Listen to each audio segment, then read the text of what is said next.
Hello guys, welcome to my channel Jayashree Roy. তো আজকে হলো সানডে, আর ঘুম থেকে উঠে দেখি প্রচুর রৌদ্র আর প্রচুর গরম পড়েছে। তো তাই জন্য ব্রাশ টাশ করে টোরে আমি চলে আসলাম বারান্দায় একটা জলের বোতল আর একটা চানার প্যাকেট নিয়ে। তো আগে জল খেয়ে নিলাম, আর আগে আমি যে কোনো খাওয়ার আগে সকালে উঠে জল তো খাই। তারপর আমার সকালের ব্রেকফাস্ট হলো এই চানার প্যাকেটটা। কালকে এটা নিয়ে এসেছিলাম, তো আর খাওয়া হয়নি, তো আজকে সকাল সকাল এটা খাচ্ছি।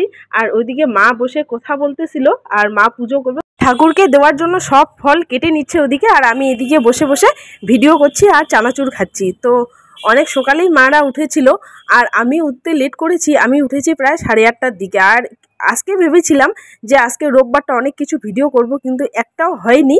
যাহা তক এত রৌদ্র আর এত গরমের মধ্যে কোনো কিছুই ভাল লাগে না। আর বাড়িতে আসলে মনে হয় যে একটু শান্তিতে ঘুম দিলেই বাঁচি। তো এখানে দুটা গাছ আমি লাগিয়েছি দাদার বাড়ির থেকে এনে।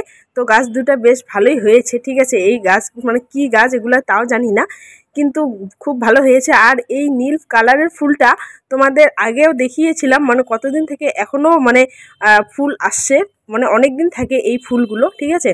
তো এবার ফুলের গাছে জল টল দিয়ে টিয়ে পাকা বুড়িকে নিয়ে একটু বের হলাম। আর ওখান থেকে এসে আমাদের লটকো গাছে আমি বসে পড়েছি, ওখানে একটু হাওয়া খেলাম আর ভাইয়ের সঙ্গে গল্প করতেছিলাম। তারপর ওখানে গল্প টল্প করে এবার গেলাম আমাদের চাপাতা বাগানে। এই শাকগুলো হয়েছে, অনেক শাক হয়েছে, আর এই শাকগুলো খেতে আমার অনেকটাই ভালো লাগে। তাই জন্য চলে গেলাম শাক তুলতে। কার কার ভালো লাগে এই শাকগুলো অবশ্যই কিন্তু জানিও। তো এদিকে বাড়ি এসে দেখি বাবা বাজার থেকে চলে এসছে, তো ব্যাগ থেকে একটা বড় সাইজের আম এনেছে। আর এদিকে আমি লিচু আর আম নিয়ে বসে পড়েছি। আর লিচুগুলো একটা বান্ধবী দিয়েছে 2 দিন আগে, কিন্তু খাইনি, তার জন্য কালো হয়ে গেছে। আর এই আমগুলো কিন্তু মারাত্মক টক। আর এদিকে আমি খাওয়ার জন্য বসতে না বসতে এদিকে পাকা বুড়ির মা পাকা বুড়িকে নিয়ে চলে এসছে।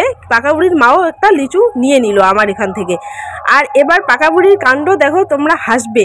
পাকা বুড়িকে একটু লিচু খাওয়াই দিলাম, ও খেতে চাচ্ছে, তো একটা লিচু হাতে ধরিয়ে দিলাম। এটা কিন্তু ভিডিও না হলে বুঝতেই পারতাম না। তোমরা কিন্তু যাদের বাড়িতে বাচ্চা আছে সবাই কিন্তু সাবধানে থেকো, এটা মারাত্মক একটা জিনিস। তো আমি লিচুটা হাতে দিয়েছি, লিচুটা খেয়ে নিয়েছে। আমি না দেখলে কিন্তু একটা দুর্ঘটনা হতে পারতো, ঠিক আছে। তাই জন্য যাদের বাড়িতে বাচ্চা আছে এই জিনিসগুলোর থেকে কিন্তু একদমই সাবধান। আর ছোট বাচ্চার হাতে জিনিসগুলো না দেওয়াই ঠিক আছে, আমি যেটা মনে করি।